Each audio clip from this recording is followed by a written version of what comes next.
Le Grand Matin Sud Radio, la vérité en face, Jean-François Akili.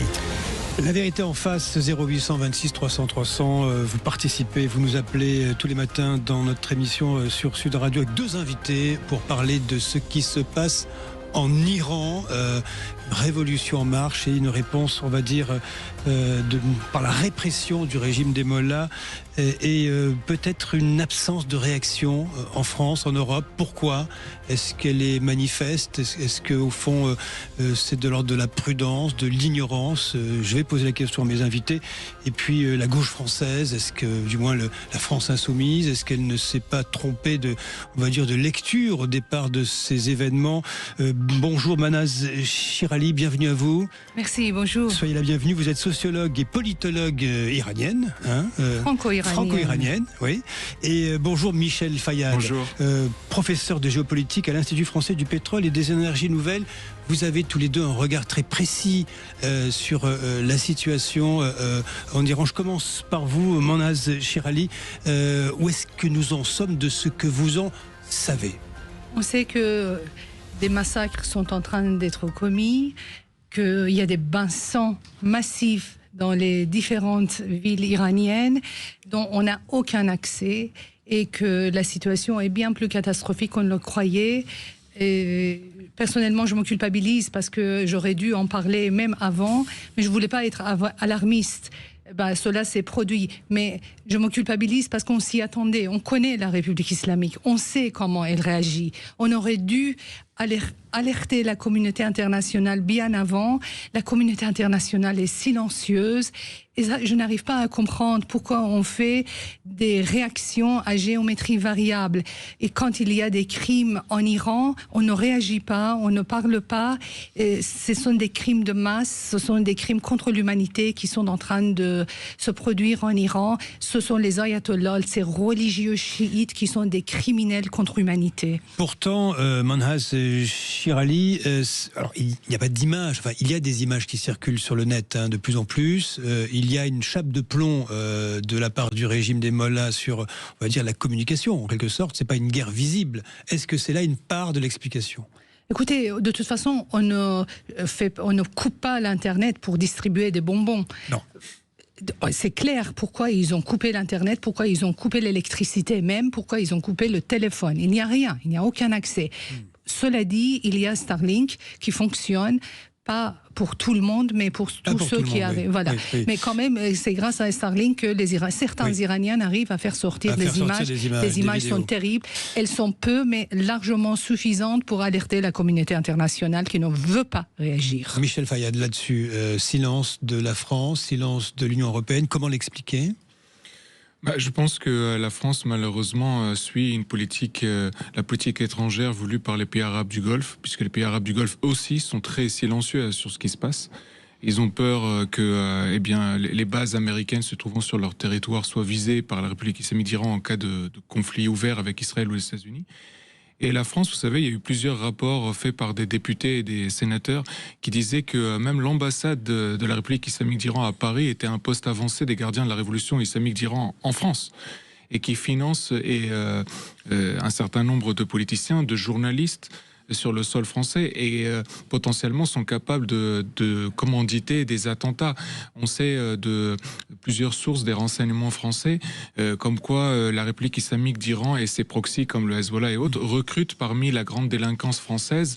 Et donc, vous savez, pour aujourd'hui en France, pour 300 €, vous pouvez commanditer un assassinat. Il y a cette menace, selon vous, réelle sur le sol du territoire français ? C'est pas moi qui le dis, c'est les renseignements français qui le disent. Donc, il y a ça, mais quand même, enfin, on est censé être dans un grand pays, un pays qui est une grande puissance, qui a de la dissuasion nucléaire, qui a quand même, en principe, toutes les capacités de faire face et d'avoir une vraie politique étrangère indépendante. Et ce qui est malheureux aujourd'hui, c'est que la France est en train de reculer à tous les niveaux, y compris au niveau diplomatique, sécuritaire et céder en quelque sorte face à la menace terroriste. En fait, parce que la situation iranienne sort des cases préétablies de la gauche française qui domine le média.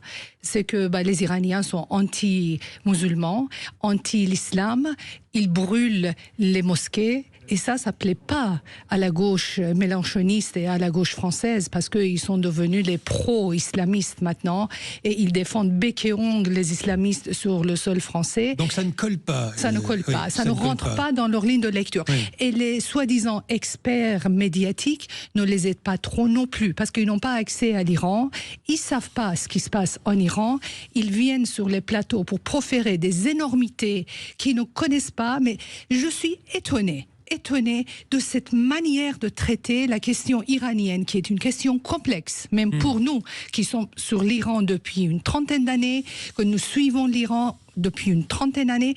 La complexité de la situation est telle qu'on doit être systématiquement vigilant. Alors, je me demande comment un expert qui n'est pas en contact avec les Iraniens, qui mène pas une enquête de terrain, pourrait se permettre de proférer ce genre de paroles catégoriques sur l'opposition iranienne, sur les Iraniens, sur les souhaits et les volontés des Iraniens. Et ce qu'il faut préciser, c'est que ça fait plus de 15 ans en fait que les mosquées sont complètement vides en Iran. Il n'y a qu'une seule mosquée qui est remplie, c'est celle où le guide suprême va prêcher lui-même. Ils amènent tous les gens du régime qui y rentrent, mais toutes les mosquées sont vides. Et parce que la population... Parce qu'il y a une détestation aujourd'hui de l'islam, il y a un rejet de l'islam. Et à tel point que même lorsque vous allez rencontrer les entreprises sur place ou les administrations ou les ministères, au sein même, c'est-à-dire de la fonction publique, lorsqu'il y a l'heure de la prière, il n'y a personne qui y va. Et si quelqu'un y va, tous les membres toutes les personnes présentes dans la pièce se moquent de la personne qui va prier.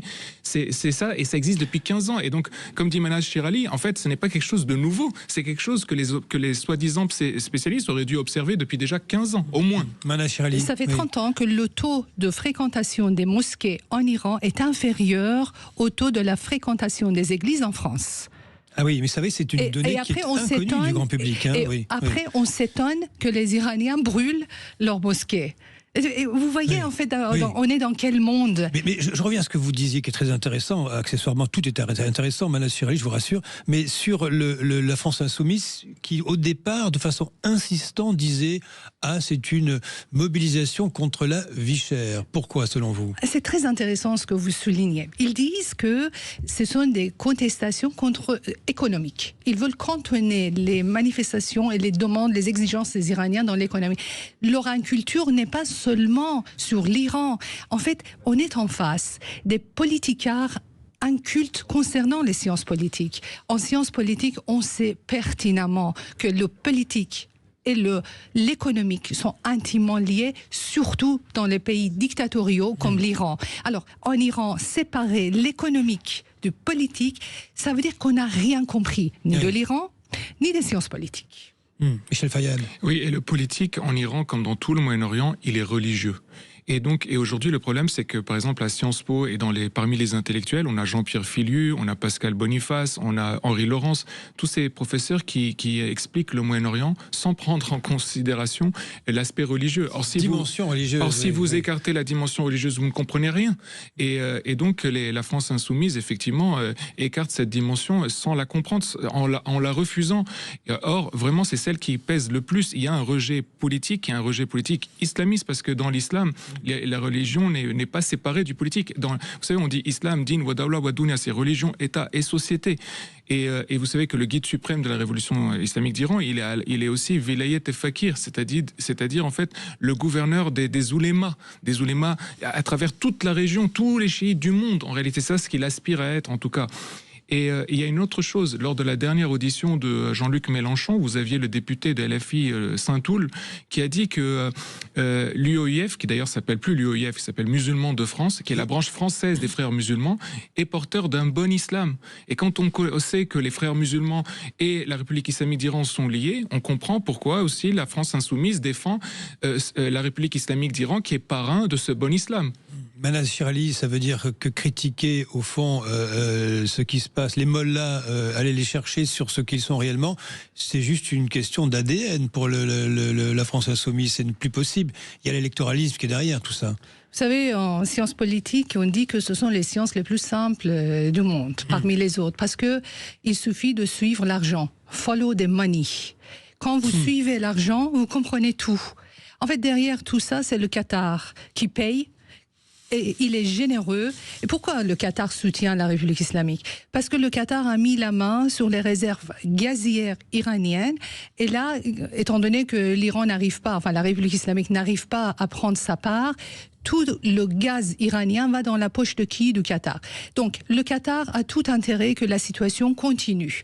Le Qatar paye. Le Qatar a de très bonnes relations avec France Insoumise. Le Qatar adore les frères musulmans. Le Qatar est derrière de l'IEF. Donc, vous savez, science politique n'est pas difficile. C'est pas très compliqué si l'on regarde les imbrications, Michel Fayad, des uns et des autres. En réalité, il y a trop d'intérêts économiques, financiers en jeu dans cette histoire.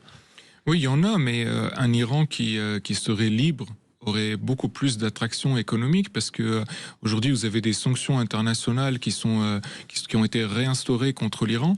Il n'y a plus que des sanctions américaines, il y a des sanctions aussi européennes. Ça a été revoté aux Nations Unies. Donc aujourd'hui vous pouvez pas faire du vrai commerce en Iran. L'Iran, ce sont les plus grandes réserves de gaz au monde. Ce sont les 4e réserves de pétrole au monde.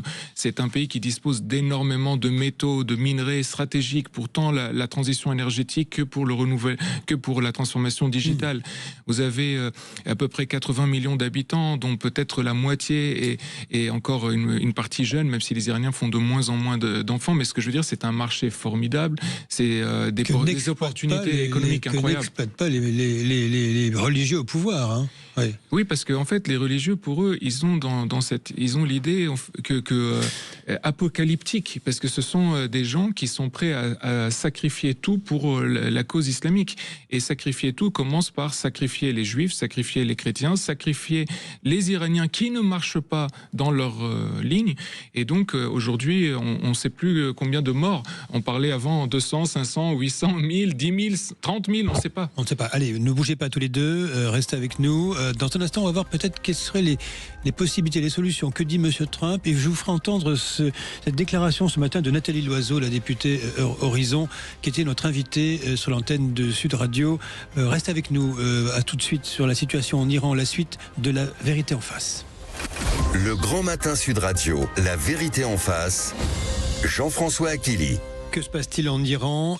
Comment va évoluer la situation avec nos deux invités, Manaz Shirali, sociologue et politologue franco-iranienne, et avec Michel Fayad, professeur de géopolitique à l'Institut français du pétrole et des énergies nouvelles.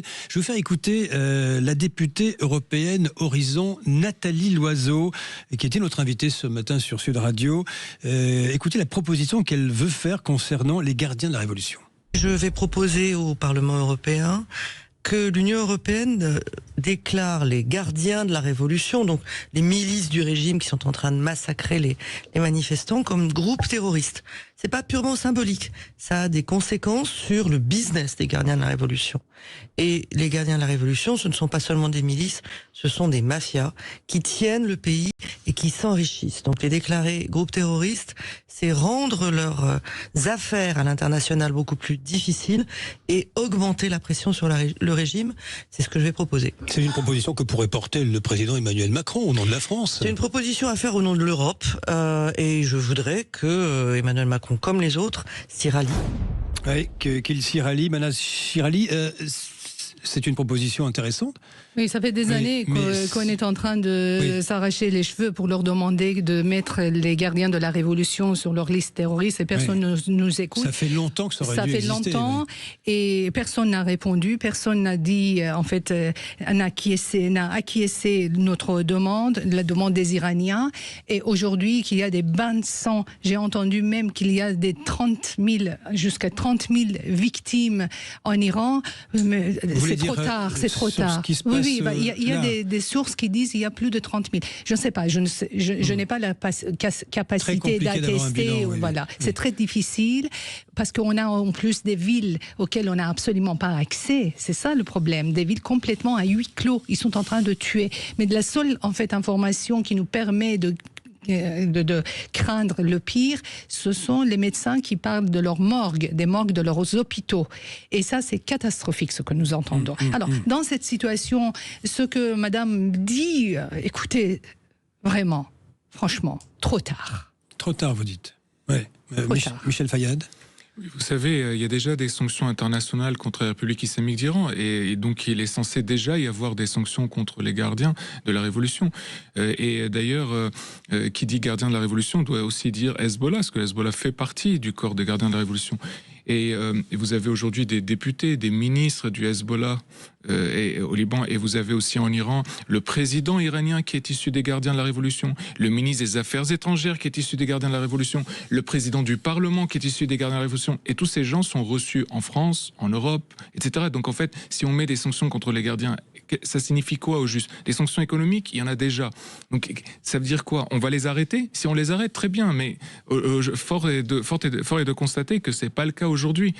Alors il faut décrypter le président Trump, Manaz Shirali, qui dit qu'au fond l'armée américaine, on va dire, étudie des options, et en même temps qu'il y aurait une négociation, c'est ce que dit le président dans un coin de son avion, Air Force One, qui explique qu'il y aurait une négociation en cours. Sur quoi? Non, je dis toujours il faut rajouter une nouvelle discipline universitaire comme trampologie. Voilà, la trampologie est très importante parce que en fait depuis qu'il est arrivé, c'est un homme politique très différent des autres, très imprévisible. Il incarne la dimension du politique à part entière. C'est un homme vraiment à l'ancienne dans sa manière d'incarner cette dimension. Et il y a quand même nombre des journalistes en France qui se donnent la joie de taper sur lui sans en fait essayer de comprendre quelle est sa méthode, quelle est sa manière. Mais il peut agir éventuellement. Il y a eu récemment, nous le savons, ces frappes israéliennes et américaines sur des sites nucléaires notamment pour affaiblir le régime sans aller au-delà. Mais peut-être est-ce que ça aurait été une mèche lente?